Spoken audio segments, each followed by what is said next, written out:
Hello，大家好，歡迎嚟到 JY 鬼故事，我係 Justin。咁之前呢，我哋就講咗好多期呢外地發生嘅靈異事件啦。咁今次呢，就翻嚟香港啦。咁跟住落嚟嗰幾期呢，我哋都會講翻一啲呢本地嘅靈異故事啦，同埋呢個都市傳說嘅。自從上次呢講咗灣仔區嘅靈異事件之後呢，今次呢，我哋就行過少少，就講銅鑼灣區。銅鑼灣區呢，雖然係一個好繁榮嘅商業地區啦。咁當中咧就隱藏住好多嚇人嘅靈異故事嘅。今次都會講下嘅咧，就有呢個溫莎公爵嘅狐仙殺人事件啦，三越百貨地庫鬧鬼啦，維多利亞嘅銅鏡女鬼，大坑嘅水渠怨靈等等。希望大家會中意啦。咁如果大家睇完之後咧，中意呢一集嘅咧，麻煩記得咧就係點讚啦、留言啦，同埋分享俾你嘅朋友。如果未訂閱嘅觀眾咧，就快啲訂閱啦。最好咧就撳埋側邊個鐘仔，咁當我哋有新片嘅時候咧 ，YouTube 就會通知你噶啦。咁如果大家咧想支持我哋本台嘅發展的話咧，亦都可以咧透過 Super Fans 功能咧嚟支持我哋嘅。咁除咗 Super Fans 功能之外咧，亦都係透過以下嘅方法嚟支持我哋。好啦，咁另外咧就喺度借少少時間咧，就多謝幾位聽眾先啦。咁佢哋分別咧就係呢個 Jimmy Cashlim 啦、Liu Jimmy、Cat Cat Ship、Yan Mui、K The Pet、Peter Chan、Water、Night 風張、婷婷、King Cat 張、Bit Bit 張，咁佢哋咧都係透過呢個 Super Fans 嚟支持我哋呢個台嘅。咁當然咧亦都要多謝一啲咧曾經喺我哋嘅節目裏邊點讚啊、留言啊同埋分享嘅聽眾啦。好啦，咁樣閒話休題，我哋開始啦。好啦，咁喺銅鑼灣呢，芸芸眾多嘅都市傳說裏邊呢，溫莎公爵大廈嘅狐仙事件呢，相信就係當中咧最出名嘅一個。當時其實就發生喺80年代啊，其實就好多人呢都將件事裏邊一啲事呢就講到言之鑿鑿。但係呢，其實係到底就真係有發生過啊，定係只係一個都市傳說呢？到而家呢，就已經好難再去考究噶啦。姑勿論佢嘅真實度有幾高啊，當係一個故事咁去聽呢，其實佢當中呢亦都非常之曲折離奇。所以呢，首先第一個講嘅呢，就先講咗佢先啦。由於呢件事呢，本身喺每個唔同嘅細節裏邊呢，都有好多個呢版本出現咗啊。所以呢，今次呢，我就即係盡量都將佢整理得通順一啲，即係既可以呈現出不同嘅版本啦，但係亦都唔會令到大家呢就變得好混亂。希望就我呢個剪輯呢，就令到大家容易啲較為聽得明啦。其實呢，成件事呢都橫跨咗一段時間嘅。但係呢，我哋嘅切入點呢，就試下就由佢最轟動嘅一件事呢講起。就話說呢，就喺80年代啦，當時嘅溫莎公爵大廈，即係而家嘅黃 X 堡。當時呢，就發生咗一件呢，就叫做狐仙顯靈嘅事件啊。係成件事係點嘅呢？就話說咧，喺個溫莎公爵大廈裏邊嘅一間酒樓隔離呢，就有一個雲石牆嘅。個雲石牆應該即係都幾大下嘅。就話呢，之前呢都冇乜特別嘅，但係呢，自從有一日開始咧，突然之間就有人發現啊。喺嗰埲牆上邊呢，就出現咗好多呢，即係狐狸嘅一個影像出嚟，即係嗰啲花紋啊變到好似狐狸咁，即係原本就唔係嘅。就當中就唔知點解啦，喺一夜之間裏邊呢，就變到呢，就個樣呢就非常之似。呢，如果計落呢，就當中呢有7隻狐狸，就2隻係大嘅，就5隻係細嘅。當時呢啲人呢都一口咬定呢，就講話呢，呢啲應該呢就係啲狐仙呢顯靈嘅。由於呢件事呢，當時就即係經過啲傳媒報導咗出嚟之後呢，就相當轟動啦。亦都呢令到好多人呢就去到嗰度呢，就趁熱鬧啊，即係希望一睹呢個究竟係一個咩嘅怪異嘅現象啦。由於人數眾多啊，因為人數眾多啊，結果呢就搞到呢嗰個商場都做唔到生意。結果收尾裏邊嗰啲管理層呢就話呢，用咗紅布呢就遮住咗嗰埲牆，咁樣呢就令到啲人呢就冇得睇啦。啲人散去咗之後呢，先至呢令到個商場呢可以正常運作嘅。當中呢亦都有好多唔同嘅講法。其中有一個呢，呢個我唔知大家聽過未？呢個呢講起上嚟就都幾好笑，係我小學時期個先生講俾我聽嘅，即係正值呢個80年代啊。阿弊啦，揭露咗自己嘅年齡秘密添。好啦，唔理啦，繼續講啦。我嗰個先生呢就講啦，佢話呢就試過呢，佢話有人呢，即係當係景點咁樣呢，就企喺咗嗰個狐仙牆嗰度呢，隔離就影相啦。但係呢，影完相之後呢，佢就話個人呢就暈低咗，咁收尾啲救護車嚟到，話送咗去醫院啦，但係咧就結果咧就收尾就走咗，即係話佢無端端影完相之後咧就突然暴斃嘅，咁就令到咧呢個牆上面嘅狐仙顯靈嘅事件咧就更加言之鑿鑿啦。咁呢件事咧純粹都係我當時聽翻嚟嘅，咁就有幾多成真有幾多成假咧就無法考究啦。因為咧就算我睇翻而家嘅資料咧，好少講到呢個細節嘅。咁但係因為即係都係我曾經親耳聽過嘅一個傳聞啦，咁啊都順便講埋出嚟啦。咁我呢單呢，其實都算係一件小事，而當中呢，最轟動最出名嘅事件呢，就與一個呢，就狐仙殺死一個 BB 仔嘅事件有關嘅。嗱，咁啊話說呢，當時呢，就自從嗰埲牆呢，就遮咗個紅布之後呢，咁啊嚟睇熱鬧嘅人啊自然少咗啦，即係基本上都冇啊，因為都睇唔到啦嘛。咁所以咧，收尾就好快啲人咧就忘記咗呢件事。咁其中咧有一對夫婦咧，就個仔因為滿月嘅關係嘅，咁就咧喺嗰埲牆隔離嗰間酒樓咧就擺咗即係一餐嘅滿月酒啦。咁啊請咗好多嘅親朋戚友嚟到啦。咁啊經過熱鬧一番之後咧，咁啊當晚就佢哋就翻屋企啦。咁佢翻屋企嘅時候咧，當中 BB 個媽咪咧喺半夜裏邊嘅時候咧就發夢喎。佢就夢見咧自己咧就走入咗一個咧漆黑嘅空間裏邊，咁咧就有好多霧咧喺度飄飄散散咁樣嘅。咁之後咧佢慢慢行下嘅時候咧，就見到前邊咧有埲牆，咁埲牆上邊咧就披住咗一塊紅布嘅。咁之後咧佢就唔知係點樣，即係神推鬼拱之下啦，咁佢咧就掹低咗個紅布，咁結果咧就露出咗咧7隻狐狸嘅個樣出嚟。咁而其中咧最大嘅一隻咧，仲突然之間咧喺嗰埲牆裏邊咧就跳咗出嚟，即係由呢個二維空間變咗3維空間咁樣跳咗出嚟咧。咁啊嚇到嗰個媽媽啦，就即係成個都跌咗喺地下。咁之後咧嗰隻狐狸咧，佢傳聞啊個大細啊係差唔多咧，就有一層樓咁高，即係意思即係佢企咗喺個地板上面，個身差唔多都去到個天花板。佢而且咧佢仲識講人話喎。咁佢就同嗰個媽媽講啦，咁佢就話：你哋擺滿月酒咁高興，但係你哋居然咧就唔嚟先孝敬我一番。佢話咁樣咧即係對我不敬啫。咁結果咧佢就話咧就要將佢哋嗰個仔咧就殺死啊，即係以作懲戒咁樣啦。咁佢一邊講嘅時候咧，佢就見到嗰個狐狸咧就拎住咗佢個仔嘅影像，咁就一口咧咁樣咬咗落去。咁嗰個媽咪咧喺呢一剎那咧就即刻成個大嗌咗一聲之後就扎醒咗啦。咁啊之後咧就將件事咧就講咗俾佢老公聽。咁佢老公一聽咗之後咧就都覺得好奇怪嘅。咁雖然咧雲石牆有呢個即係狐狸影像呢個傳聞已經有咗一段時間噶啦，咁但係咧亦都咧就封咗紅布之後咧，慢慢就俾人忘記。咁而嗰個媽媽嚟計咧，佢就唔係之前長居喺香港嘅，咁佢生完 BB 之後咧先至翻到嚟香港嘅啫。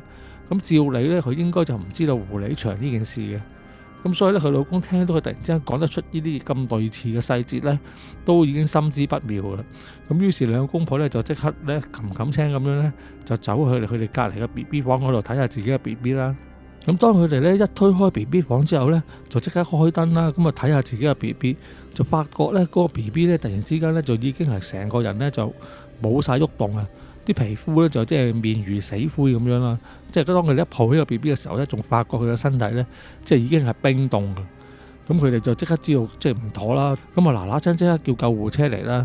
咁結果咧，收尾咧 BB 送到去醫院咧都係救唔翻嘅。咁啊結果啲警方咧就覺得咧個 BB 嘅即係死因係有啲可疑啦。咁結果咧就即係要進行呢個驗屍啦。咁而驗屍官咧就竟然發現咧，嗰個 BB 咧就全身嘅血咧都冇晒，好似俾人吸走晒一樣。咁到呢個情況咧，亦都令到個驗屍官咧就覺得即係不能解釋啊！即係就算咧係一件謀殺案咧，你想令到一個屍體咧咁樣喺完整嘅情況下咧放晒嗰啲血咧，都唔係一件咁容易嘅事。咁結果咧亦都令到咧呢個驗屍官咧就不得要領啦。咁收尾咧只係即係草草揾咗個藉口咧就列明咗嗰個死因咧，咁就算數。嗱咁啊，雖然當時咧就仲係冇呢個互聯網嘅時代啊，即係基本上連手提電話都冇嘅。咁啊，但係咧大家經過啲傳媒咧同埋口耳相傳之後咧，就將呢件事咧就傳遍咗咧成個香港嘅大街小巷啦。差唔多當時嚟講咧，就每個人都知道呢件事件㗎啦。不過咧有一點咧就值得一提嘅，咁就當我揾資料嘅時候咧，就其實就揾唔到當時相關嘅一啲新聞報導。咁到底呢件事屬真屬假呢？一時間咧都好難話分得清。但係當然啦，以咁多人去講呢件事嚟計，咁我哋暫時都當佢係一個真實發生咗嘅事啦。咁而喺呢一度呢，嗱，其實都有幾個不同嘅版本嘅。咁啊，其中一個就係話只係一個 BB 仔就出咗事啦。咁但係咧，另外亦有啲版本咧就話咧，喺過後跟住落嚟嘅日子咧，亦都不約而同有好多咧 BB 仔咧就逢係喺嗰間酒樓度擺酒咧，即係滿月酒啊，之後咧就會出咗事。咁到底係一個咧，定係好多個 BB 咧？就即係一時間咧都搞唔清楚啊！咁而點解我要咁即係執着於究竟呢個即係人數嘅問題咧？咁係因為咧到收尾發展到近年咧，就發掘咗一個較為新嘅消息有關嘅。咁啊，陣間喺後邊咧就會講埋落去噶啦。咁啊嗱，而自從呢件事發生咗之後咧，咁啊最傷心嘅當然就係嗰對父母啦。咁而嗰間酒樓咧，亦都因為咁樣咧，而令到佢咧生意一落千丈，收尾咧亦都好似咧係話倒閉咗嘅。咁啊，狐仙殺呢個 BB 嘅傳聞咧，就即係傳遍咗全香港嘅大街小巷啦。好啦，咁啊故事發生到呢度啦，咁可能大家都會有一個疑問，就係由嗰埲牆開始啊，到 BB 出事咧呢段時間咧，究竟當中嗰啲即係狐狸或者叫做狐仙啦，定係狐妖都唔知啦。咁我哋暫且叫做狐仙先啦。咁佢哋由邊度嚟嘅呢？咁就以啲狐仙嘅來源呢，亦都有咧兩個唔同嘅版本。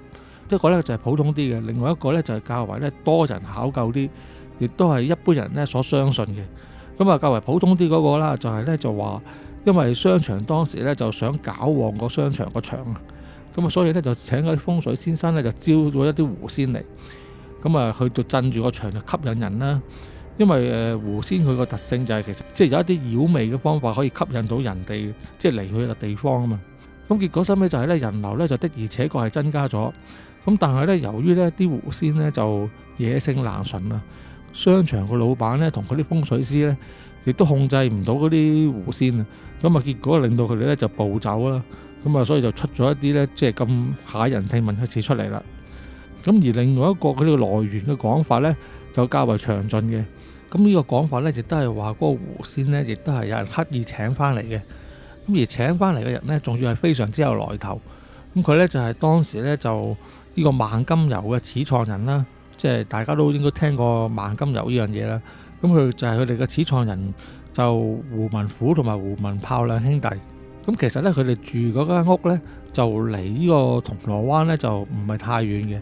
不過咧之前有啲人嘅資料講咧就話喺附近啦，咁但係其實都絕對唔係附近嘅，都有翻一定嘅距離嘅。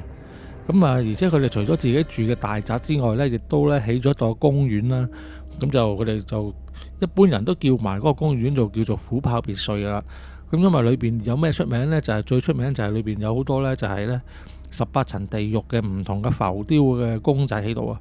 即係點樣喺地獄裏邊呢？即係人死咗之後做咗錯事受到懲罰嘅畫面呢，就咁啊完全由嗰啲公仔呢，就表現出一個個故事出嚟啦。咁其實當時嚟講呢，係一個呢，既係嚇人，但係亦都有好多人呢去遊覽嘅景點嚟嘅。咁而家就話說咧，胡文虎同埋胡文豹兩兄弟咧，佢哋咧其實咧就非常之咧篤信咧呢個狐仙嘅。咁所以咧佢哋就喺即係內地嘅東北地方就請咗咧7隻嗰啲狐仙咧就落嚟咗佢哋嗰個別墅裏邊嘅供奉。咁而結果咧亦都咧即係成佢哋所願啦。咁啊令到佢哋嘅生意咧就扶搖直上啦。咁啊萬金油呢個名，相信大家亦都聽過唔少啦。咁另外佢哋身邊亦都發展埋其他報業事業啦，即係例如當時嘅《星島日報》啦，都係佢哋創辦嘅。但係同而家唔同啦，而家嗰個其實已經係易手咗，係由第二啲人接管嘅啦。咁而佢哋兩兄弟究竟對狐仙有個篤信嘅程度去到邊呢？就可以睇到呢，就係胡文虎個直情將自己嘅養女啊，亦都咧將佢叫命名呢，就即係個真名喎，都係叫做狐仙嘅。咁呢個相信呢，真係都幾獨一無二，都唔會即係第二啲地方有人會有相同嘅名噶啦。咁好啦，咁原本呢啲狐仙呢，就喺佢哋嗰度供奉噶，咁啊照計就好地地啊。咁啊究竟點解就會走咗去溫莎公爵大廈呢？咁就有兩個講法。其一呢，就係話呢，就胡文虎先生呢，就喺1954年呢就過身啦。咁佢身邊佢弟弟呢，亦都身邊過埋身嘅。咁自從佢兩兄弟離世之後呢，據聞呢就冇人再去呢，就供奉嗰啲狐仙啊。咁啲狐仙呢，見到覺得冇人供奉啦，咁啊不如四圍走揾啲適合地方，即係自己喺嗰度落腳啦。咁所以呢，佢哋最後呢，就係揾到呢，就呢個温莎公爵大廈呢，就去嗰度依附咗喺埲牆度嘅。咁另外呢，亦都有一個相似嘅版本，咁就更加就神怪少少嘅。咁就話呢，佢哋供養嗰啲狐仙呢，其實呢，就喺一個塔裏邊呢，就供奉佢哋嘅。咁就話有一次呢，就喺惡劣嘅天氣情況之下呢，一個雷呢，就打咗落個塔裏邊，咁樣呢，就震散咗個塔。咁嗰啲狐仙呢，就受驚，咁結果呢，就四處呢，咁喺度慌忙咁樣逃命啦。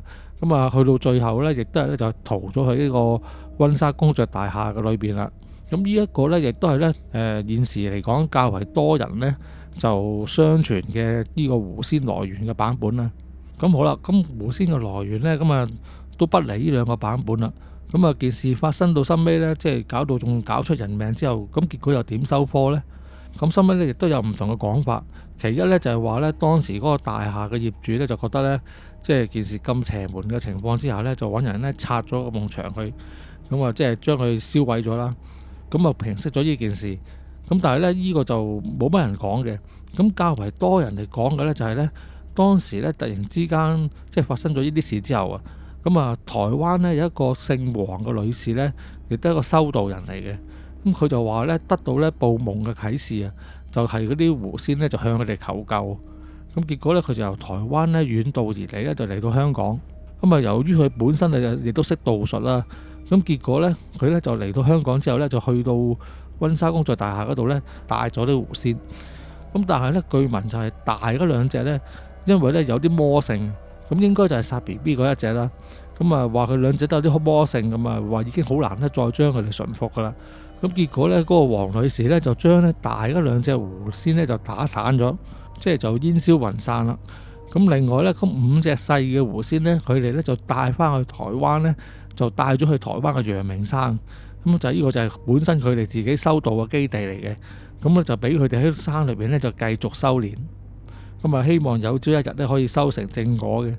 咁呢個呢，就係相傳呢，較為多啲人聽到個版本。咁啊就算台灣嗰邊嘅人呢，亦都曾經聽過呢，即係有陽明山嘅狐仙係由香港呢邊帶過去嘅。咁啊隨着呢件事件呢，就慢慢喺近年呢已經俾人遺忘咗之後啦。咁但係呢，就大概喺10年或者8年前呢，咁啊其中有一份報紙呢，就突然之間呢，就刊登咗呢一啲相啊。咁就話呢，據聞啊，就喺個黃 X 堡嘅天台呢嗰度影到嘅。咁就話呢，佢上天台上邊呢，就有一啲呢遊樂嘅設施啊，即係好似遊樂場咁。但係呢個建造呢，就非常之粗糙嘅。咁就即係好似用嗰啲建築嘅工字鐵啊，加啲石屎水泥啊咁去製造而成嘅啫。咁就即係當然係冇平時見到公園嗰啲咁美輪美奐啦。咁但係呢，而且呢個天台嘅遊樂場呢，亦都從來呢就冇對外開放過嘅。咁就據聞啊，就係呢個遊樂場呢，其實呢就係俾呢當年呢，就係喺個温莎公爵大廈裏邊呢，就枉死咗嘅嬰靈啦，即係長大咗之後呢，就俾佢哋喺嗰度玩，藉此呢嚟安撫佢哋嘅。咁啊當中呢，亦都有一個呢少少嘅故事。咁就話說當時呢，有一個呢就新入職嘅保安人員啦，咁就佢同其他即係啲同事一齊啊，咁就即係去巡視間樓啦。咁點知呢，佢啲拍檔呢就夾埋一齊呢，就整蠱佢。咁啊巡完天台啦，等佢睇完嗰啲設施之後呢，佢呢就突然之間佢哋就走啊，就閂埋咗道門。咁就將個新嚟嘅保安員呢，就鎖咗喺個天台上邊。咁其實呢，佢哋係諗住就玩下佢嘅啫。咁就即係5至10分鐘左右呢，就會放翻去噶啦。但係呢，佢哋就估唔到呢，嗰個新嚟嘅保安呢，突然之間呢，就覺得呢，就非常之驚，係咁呢，就拍嗰個道門啊，即係話叫佢哋快啲放我出嚟啊！佢話有鬼啊，有鬼啊，快啲放我出嚟啊！咁啊擾攘咗好耐啦。咁其實見到咁嘅情況呢，就應該就要放翻去嘅。咁但係就唔知點解佢啲同事呢，就即係鐵石心腸啊。咁啊，但係都冇放到佢。咁啊諗住可能都係嚇多佢一陣嘅啫。咁啊，但係呢，唔知點解呢，當佢嗌咗呢，就大概4至5分鐘到啦。咁之後呢，就停咗落嚟，就冇晒聲氣。咁之後佢哋嗰啲人就過咗一輪之後呢，就覺得奇怪啦。咁於是乎呢，其他嘅保安人員呢，咁就開翻道門。咁佢哋呢，就見到新嚟嗰個保安呢，就坐咗喺嗰道門呢外邊呢，就成個人呢好似軟晒咁呢，趴咗喺度。而當佢一見到嗰啲同事開翻嗰道天台門之後呢，咁啊即刻咧就企翻起身咧，好似發咗狂咁樣咧就衝走咗。咁啊而事後咧就聽佢講翻就係話咧，因為咧佢當時咧就見到好多小朋友嘅靈體啊，就喺天台嗰啲設施上面咧喺度玩啊，所以咧就令到佢咧即係非常之驚。咁啊結果又係啦，循例嘅，咁佢亦都大病咗一場啦。咁收尾到最後咧，亦都辭咗一份工冇做啦。好啦，咁跟住落嚟講呢個靈異點咧，亦都係相當出名嘅。不過咧就已經係遷拆咗，同改建咗噶啦。咁呢個咧就係舊日嘅三越百貨。咁呢個舊三越百貨嘅原址咧，就即係等於係而家嘅 HX 廣場啦。咁但係就因為其實基本上都已經係拆到成棟樓咧拆晒見晒天嘅啦。咁所以咧基本上而家嚟計咧，就再冇話傳出啲咩靈異嘅事件。但係咧當年嘅三越百貨咧，就的確咧就傳得非常之犀利，就即係沸沸揚揚，令到好多人咧都聞之色變嘅。咁三越百貨鬧鬼咧，其實係集中咗咧喺佢地牢嗰一層嚟嘅。咁其實嗰陣時佢未執之前，我都去過嘅。咁好似我記得就係啲童裝啊、玩具啊咁啊部門。咁另外亦都有餐廳食嘢嘅。咁就佢哋就講翻啦。咁當時究竟發生咗啲咩即係靈異嘅事件呢？佢哋就話咧，其實咧，因為每日咧夜晚黑咧，當啲職員咧就將嗰啲童裝部啊，同埋嗰啲即係玩具嘅貨物執好晒之後，諗就收工啦。咁就到第二日咧，再翻嚟開工嘅時候咧，就發覺咧裏邊嘅嘢咧，居然咧就俾人咧炒到亂晒，即係好似俾人咧玩完一大輪咁樣。咁起初嗰啲部門嘅主管咧就怪責嗰啲員工啦，即係話佢哋收工前啊冇執好啲嘢啦。咁但係咧試過一兩次之後，佢當佢見到收工嘅時候，的而且確已經係執好晒嘅時候，但係到第二日咧又再係咧亂七八糟咁樣嘅情況咧，咁我哋開始相信咧嗰度夜晚咧就有啲問題啦。咁啊，據當時咧曾經有喺嗰度做過保安人員嘅人講咧，就話咧其實咧佢哋嘅保安公司，即係佢哋外聘嘅，就唔係公司請翻嚟嘅。咁咧佢哋就有一個不成文嘅規矩，就係佢哋夜晚巡樓嘅時候咧，佢哋係可以咧跳過咗咧就唔巡地牢嗰一層嘅，因為咧嗰個地牢嗰層咧，因為發生啲事咧，因為實在太過即係犀利啊。咁就如果巡埋的話咧，就基本上咧就個個一去到做咗冇耐咧就會唔做噶啦。因為咧試過咧有啲保安咧就曾經夜晚巡經嗰一層，即係行近嘅都唔係巡嗰一層啊，就聽到好多咧小朋友咧喺度嬉戲啊追逐嘅聲啦。咁你諗到啦，半夜三更你點會有小朋友留咗喺個百貨公司裏邊呢？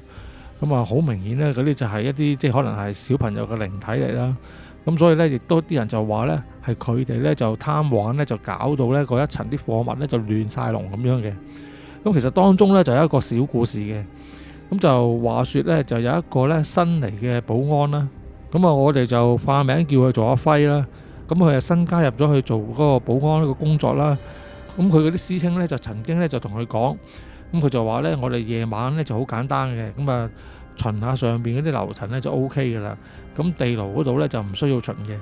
咁佢因為佢本身個人咧就新初嚟到啊，咁同埋可能唔知係咪因為性格咧就即係較為盡責一啲啦。咁佢就話咧，如果你咁你跳過咗唔去巡地牢咧，佢驚咧到時咧公司咧會怪罪佢哋啦。咁但係咧佢啲同事就話佢話冇事啊冇事啊。因為即係我哋公司咧一早同佢哋總公司咧傾好噶啦，咁夜晚咧就一定唔巡啊地牢嗰度嘅。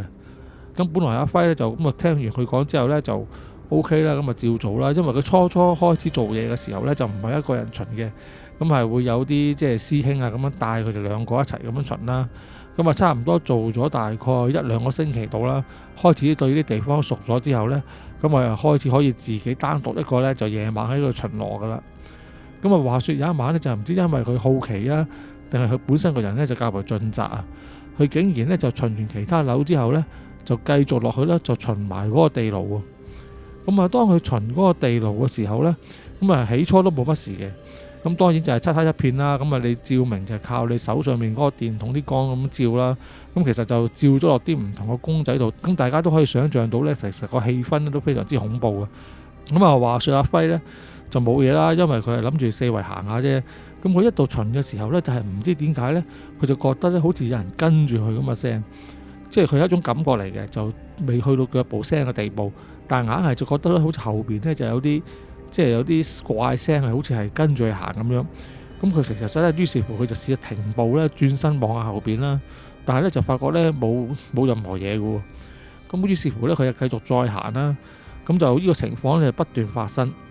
咁但係發生得多咗之後咧，佢就開始發覺咧，就唔知點解咧，好多時佢好快轉身之後咧，佢見到咧嗰啲公仔啊，即係嗰啲着衫嗰啲 dummy 嗰啲 model 公仔咧，就會有少少晃動啊，即係好似啱啱喐完就突然之間停低咗咁樣。咁佢咧個心嗰時咧就開始寒噶啦。咁啊算啦，諗住即係其實本來係唔需要巡呢度噶嘛。咁而家既然發生到自己都好似唔係咁即係安樂的話，咁就唔好巡嗱嗱聲走啦。咁但係咧，當佢開始慢慢急步離開，諗住走嘅時候咧，佢就開始又發覺咧自己咧真係好似咧又係俾嘢跟住咁樣。咁而當佢咧到最後咧，差唔多到離開地庫嗰層，就行嗰步已經係停低咗個扶手電梯嘅時候咧，佢就直情咧個感覺就非常之強烈啊！即係俾人跟住嗰個感覺。咁佢就試下突然之間轉身啦。咁今次咧，當佢一轉身嘅時候咧，佢竟然咧就發覺咧有一個咧即係真人咁高嗰啲時裝嗰啲 dummy 公仔咧，就企咗喺佢後邊。咁啊，雖然個公仔咧就都冇喐嘅，咁但係咧佢係一度行緊噶嘛，咁佢冇可能佢突然之間後邊咧會多出一個公仔出嚟噶嘛。咁佢即刻嚇到咧就成個彈起啦。咁佢最初曾經諗過嘅，即係會唔會係啲同事玩佢咧？即係整蠱佢，咁啊可能跟喺後邊將個公仔搬過去咁樣跟住佢啦。但係收尾佢諗諗咪就發覺冇可能，因為原來嗰啲公仔咧，你唔好睇佢咧，即係以為佢好輕，其實都幾重下嘅。咁你話要一個人咧就搬喐佢，仲要無聲無息咁樣跟住一個人咧，其實就並唔係咁易。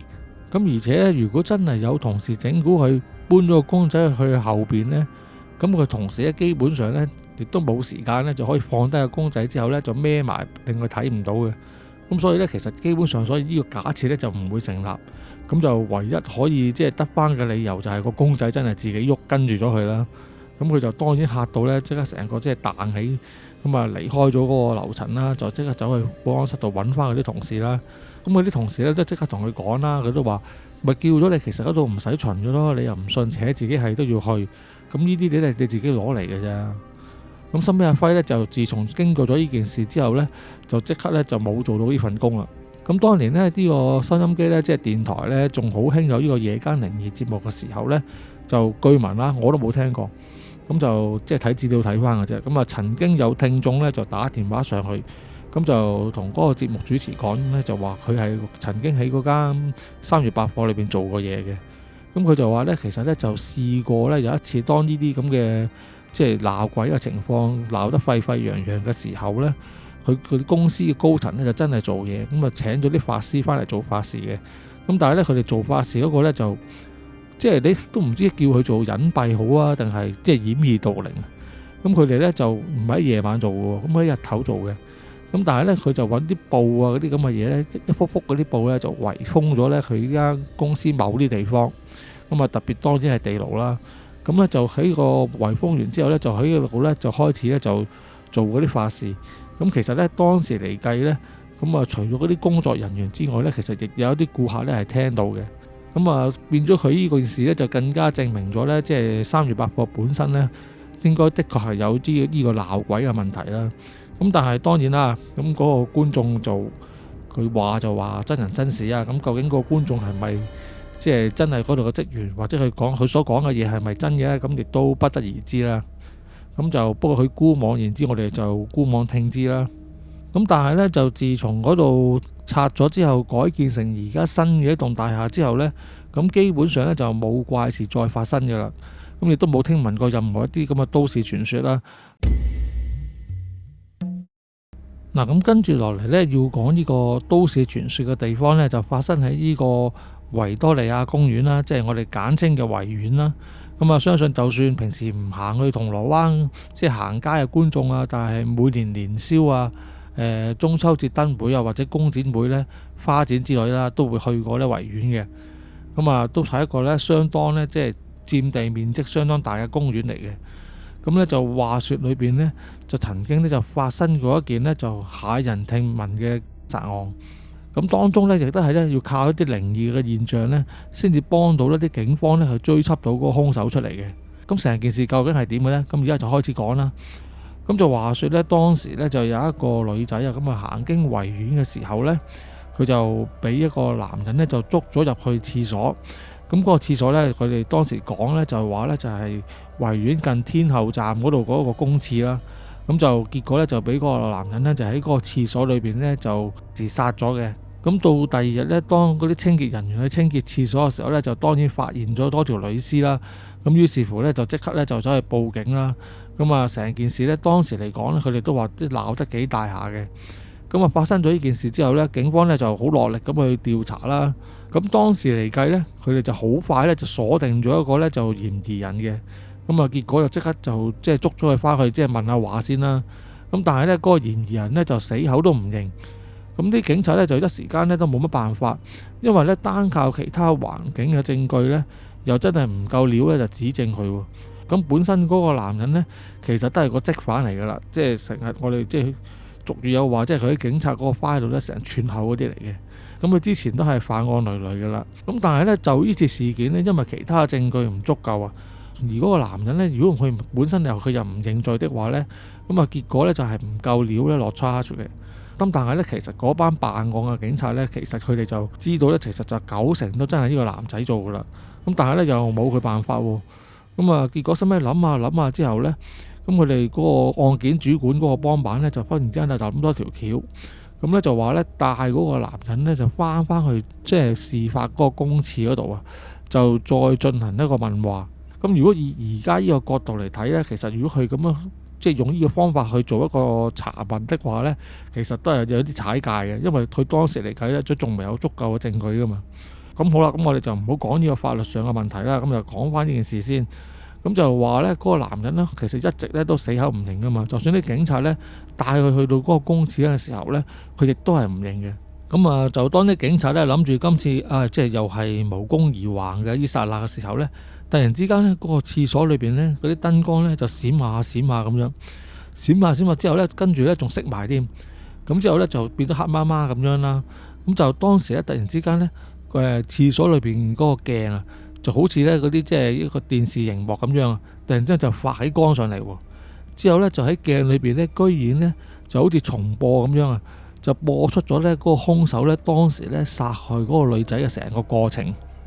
咁而嗰個時候呢，而播完之後呢，嗰個女鬼呢仲現身喺塊鏡嗰度呢，就指住咗個兇手，就同佢哋講話就係佢做噶啦。而嗰陣時呢，個兇手呢本來呢就死口唔認噶嘛。但係咧，當佢眼見咗呢啲咁嘅嘢之後，仲見埋嗰個女鬼之後呢，結果呢亦都成個咧嚇到呢，就跪低咗呢，就喺度叩頭呢，就開始認啊，即係認晒罪啊，所有嘢話係佢做啊，咁而警方呢，亦都終於呢係靠咁樣呢，先至可以告得入呢個兇徒嘅。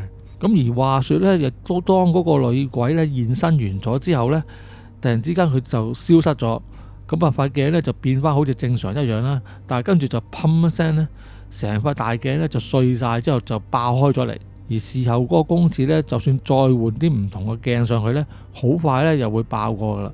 咁到最後咧，就有人就講啦，咁就自從要換咗嗰啲銅鏡上去之後咧，就先至冇事。咁但係咧呢度咧，我諗其實就係一般啲資料有少少錯誤嘅。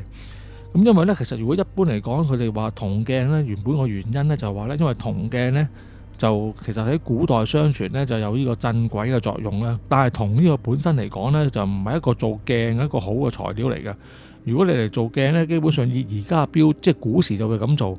以而家呢個標準嚟睇嘅呢，如果你用一個銅鏡嚟做呢，基本上你望啲嘢呢就唔清楚嘅。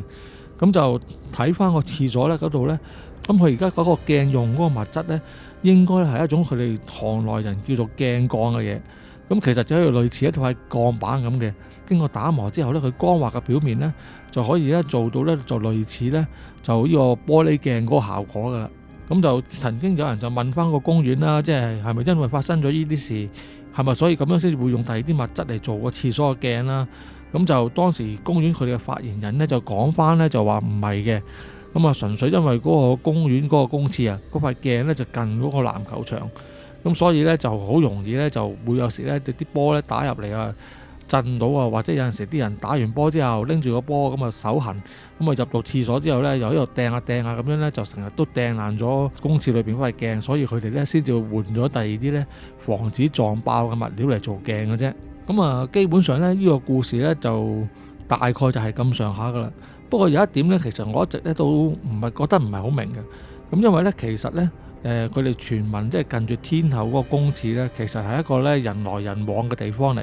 你話就算入咗夜之後呢，其實嗰度亦都有人打波啊，亦都有人好多路人喺側邊經過，因為其實佢有幾個方向都可以入嗰個公廁嘅。咁其實呢，如果你個兇手呢要真係犯案的話呢，其實應該都唔係咁易。咁如果睇翻地圖啦，而家大家睇到啦，咁呢度指住嘅就係即係天后出口嗰個公廁啦。咁其實維園呢就有3個公廁嘅。咁而家睇到呢個呢，就係天后出口嗰個公廁啦。咁另外呢邊呢，就係近住即係黃 X 堡嗰邊嗰個公廁啦。咁其實呢，喺兩個公廁呢，佢哋本身嚟計呢，都係好近住個公園嘅出入口。其實人流呢就好多嘅。咁你話真正呢冇乜人去嘅公廁呢，反而呢就係呢位於呢個嗱，呢睇到呢度啦。咁就係位於公園中間呢個廁所。咁呢一個呢，真係平時呢，就算你去開公園呢，都即係唔會去呢個公廁，即係甚至乎你可能未必知道嗰度有一個公廁嘅。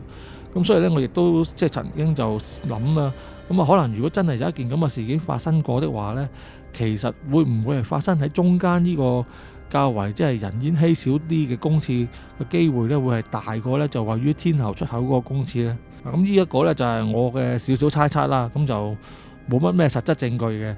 不過就即係當係一個資料俾大家參考下啦，即係喺個地形上面，大家亦都可以即係諗一諗，究竟真正發生嘅地方係咪真係會係嗰度呢？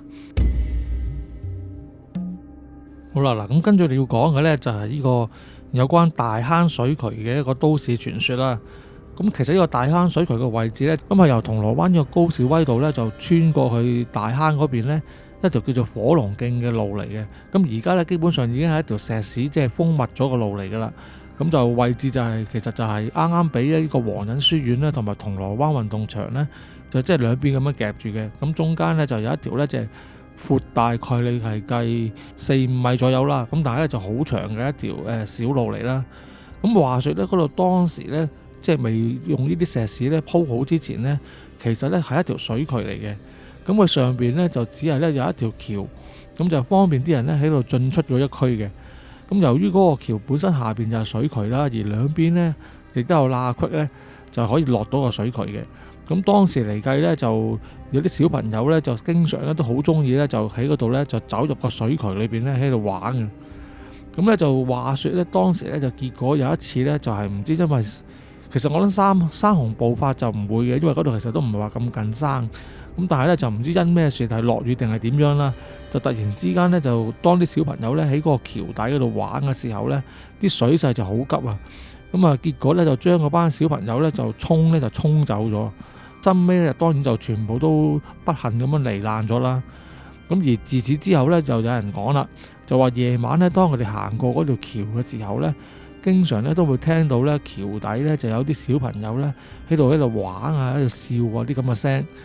而更加嚴重嘅咧，亦都會話會有時見到咧，會有啲綠色嘅細路啊，即係成身咧即係發住綠光嘅細路咧，就喺嗰條橋上面咧走嚟走去，咁啊嚇到啲人咧就直情唔夠膽行嗰條橋，而兜遠路咧咁嚟翻屋企嘅。咁當然啦，咁自從咧將嗰度咧而家鋪咗做呢個石屎路密封咗之後咧，咁啊再冇聽過咧話有呢個情況出現啦。咁啊個都市傳說咧亦都去到呢度咧，基本上咧亦都停止咗。好啦，嗱咁講到咧銅鑼灣嘅都市傳說咧，咁啊不得不提咧就係呢個咧崇 X 百貨公司咧8樓呢個傳說啦。咁啊曾經我諗去過呢個崇 X 百貨嘅人咧，都會發覺到就係咧，就佢哋嗰度由1樓咧可以搭電梯咧就去到7樓啦。但係當你再要上去其他樓層嘅時候咧，就發覺咧佢8樓咧其實咧就係冇嘢喺度嘅，就只係咧用塊鏡咧咁啊封住咗嘅啫。咁啊去到9樓之後咧，先至係再係有翻啲鋪頭即係賣嘢啊嗰啲咁嘅情況嘅。咁啊8樓咧整整咧就去好似密封咗一樣。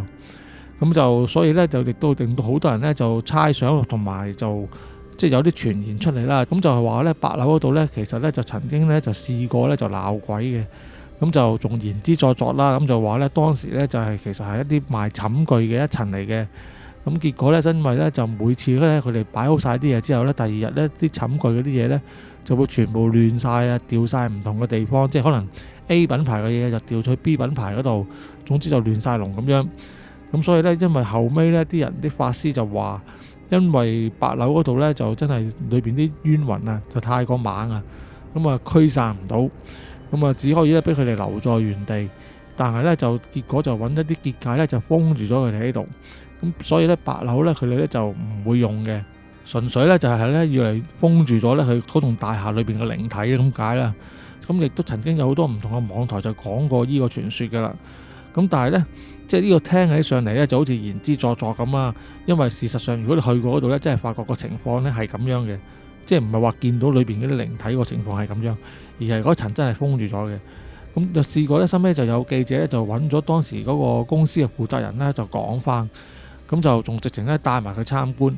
咁原來呢，佢哋嗰個8樓呢，其實呢就係呢依照翻呢個消防條例呢而架設嘅一個防火層嚟嘅。咁所以佢裏邊呢，其實呢就係會封埋咗就冇嘢。咁其實呢，喺10幾年前，其實你而家上 YouTube 呢，你 search 的話呢，你話即係純 X 百貨8樓，你都會揾到一條片嘅。咁就係有人呢，就曾經呢試過呢，就行樓梯啊，咁啊直情就穿上去到8樓嗰度呢，就睇下究竟嗰個8樓係啲咩情況。咁啊發覺裏邊呢，其實呢係有個貨倉喺度啊，同埋有啲人喺度做嘢嘅。咁就唔係呢，好似傳說中所講呢，就話嗰度呢就係密封咗，用嚟封印住啲靈體嘅。咁就你睇翻嗰條片呢，你會發覺呢，嗰度嗰啲窗啊，即係嗰個大廈嗰一層嘅外牆呢，就唔係密封啊。咁就係一啲好似呢百葉窗咁嘅嘢嚟嘅。咁收尾呢，我而家喺外部嗰度呢，亦都影咗啲相。咁你見到呢個大廈外牆嘅結構呢，零舍唔同噶，係通咗，即係通咗窿咁樣嘅。咁應該呢，呢一個呢，就係對應翻嗰條片呢，就係8樓嘅位置嚟噶啦。咁啊睇翻呢個情況啦，咁話佢係一個防火層嘅解釋呢，其實都算係吻合有道理嘅。咁但係呢，收尾我睇翻一啲資料呢，就點講啊？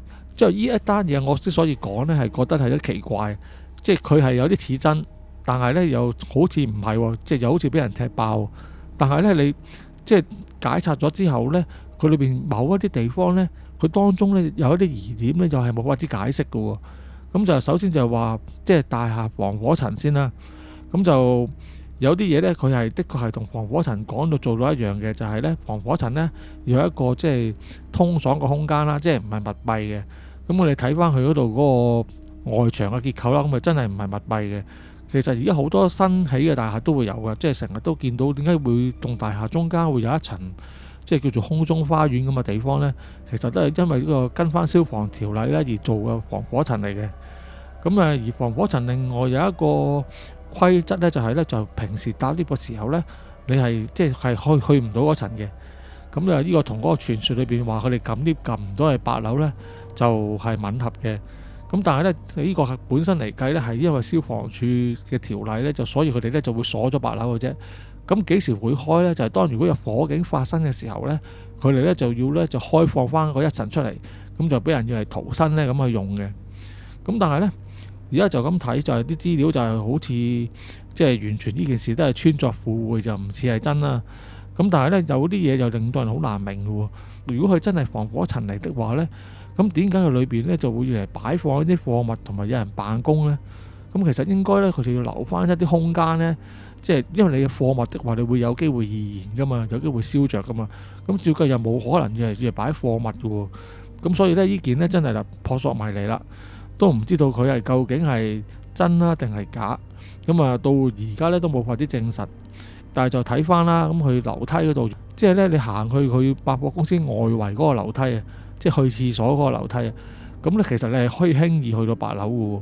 咁如果佢真係8樓有大問題的話呢，照計佢點都應該會封一封啩。咁但係呢，佢嗰度呢其實就冇乜封到喎，就好似平時一樣。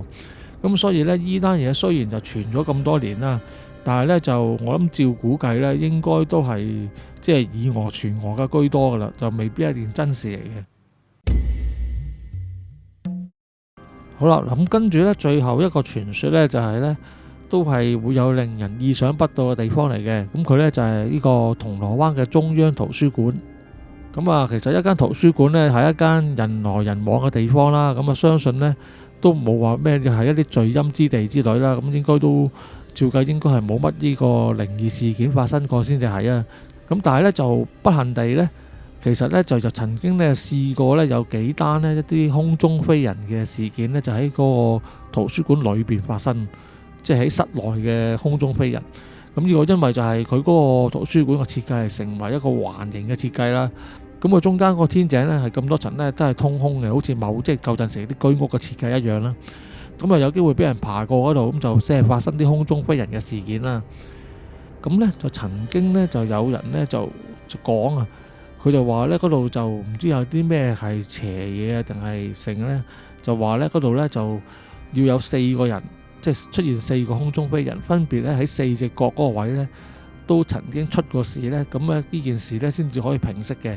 咁如果唔係咧，啲冤靈咧就會繼續咧就揾人咧去咁做咁樣。嗱，其實我呢度本來就唔想攞出嚟講嘅，因為我覺得呢單嘢真係佢咁嘅講法咧，直情就真係完全係穿鑿附會。即係毫無理據噶啦，咁但係咧點解我亦就會即係攞少少時間嚟講一講呢？就係呢，竟然呢又有人呢會喺呢啲地方呢做空中飛人呢。我反而覺得呢嗰啲人係較為即係匪夷所思啲，即係佢哋居然呢就罔顧其他人嘅安全啊！即係你自己如果睇唔開都算啦，咁但係呢啲人來人往嘅地方，即係你下邊大堂係好多人行噶嘛。你咁樣做空中飛人，如果你唔小心落到去，啱啱有人行過，你砸到人呢，咁你就真係累死人啦。咁所以呢，我特登要講呢度都要介紹一下嘅原因就係呢：當大家如果有機會呢去中央圖書館的話呢，咁啊真係要留翻一個心眼啊！就最好就即係如果行去露天嘅地方，就望一望上邊睇下有冇人有啲咩怪嘅舉動啦。再唔係咧，就最好咧就唔好行啲露天嘅地方。因為你由樓下想去其他樓層咧，除咗搭扶手電梯之外咧，其實咧佢係有升降機可以搭嘅。咁喺升降機嘅位置咧，其實就係密封咧，即係有瓦遮頭嘅。咁我諗咧，既然有咁多人做埋啲咁嘅事咧，你就為安全，即係自身嘅人身安全起見，咁啊盡量都係搭呢個升降機啦。咁就可能會好啲。因為咧，雖然就我哋係一個靈異節目啊，但係我哋就有啲嘢，我覺得都應該用翻啲理性去分析咯，就唔係一定要係即係一講親就要係又好，唔係又好，你都要屈到佢有靈異成分為止。如果咁樣做咧，就變咗咧，其實就係一啲導人迷信嘅情況居多。咁就我就唔希望個節目係咁啦。咁啊，都希望大家咧保持翻一啲理性啲嘅態度咧去睇呢啲事件咁樣嘅。好啦，嗱，咁今次嘅故事咧就嚟到呢度，希望大家中意啦。咁我哋下次再傾過，拜拜。